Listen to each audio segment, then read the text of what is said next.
I'm Lili Vieira de Carvalho, director at Diane Farris Gallery and curator of Twitter, Art+Social media. That's the show we are opening in a couple of days, and it's the show about how social media is changing the practice of artists.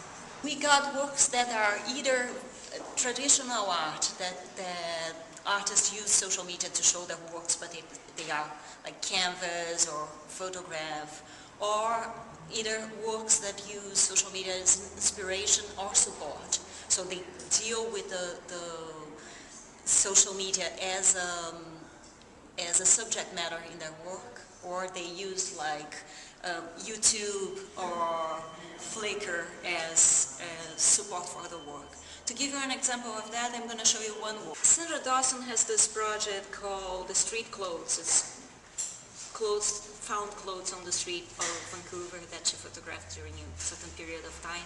The work is on Flickr, the slideshow, and in this show she's showing it as a digital frame, a slideshow on a digital frame.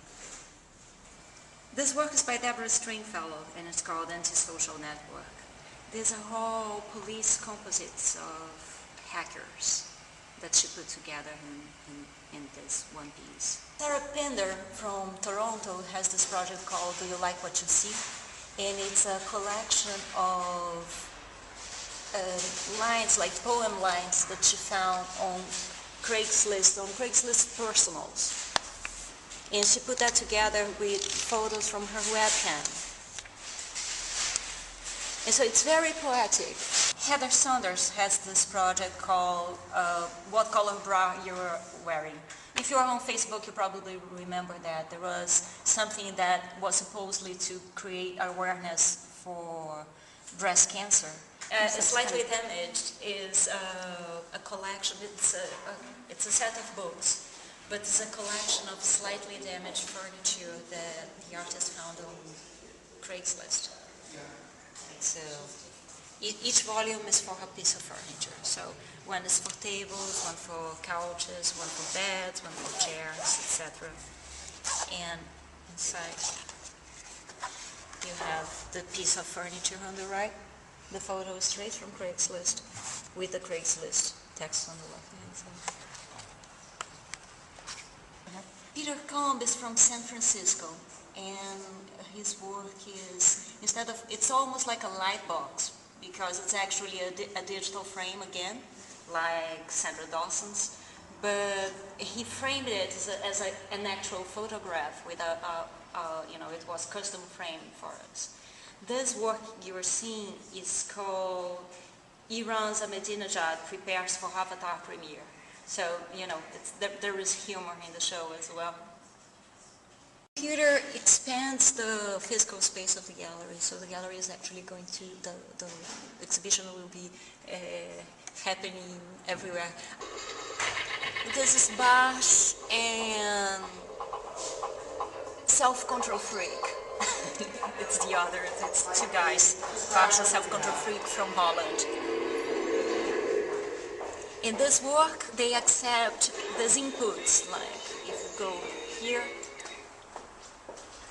people send him these things like they say a shirt and say, shirt them. And so he has to put the shirt on the character of his stop motion animation. So, see? So if you go back here, you see that he just introduced these three objects.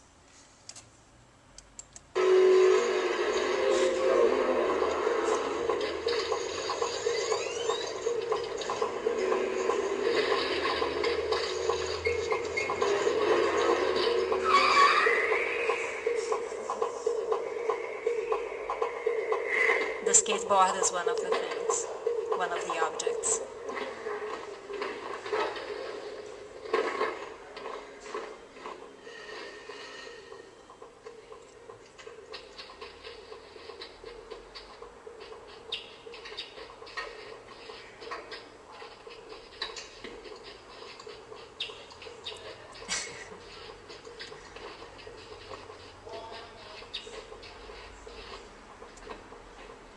And there you see all objects that got in the piece.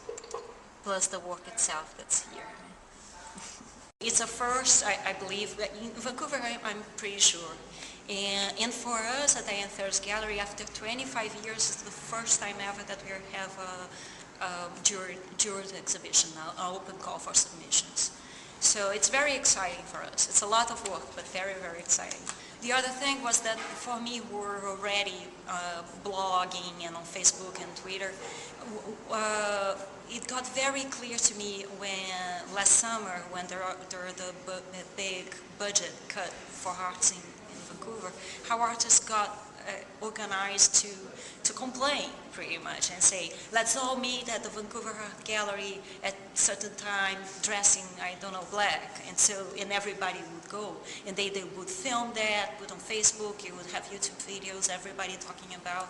And they really created noise in a good way and a big movement that led to change. And so I thought, they're out there, it's happening. We just have to bring them in.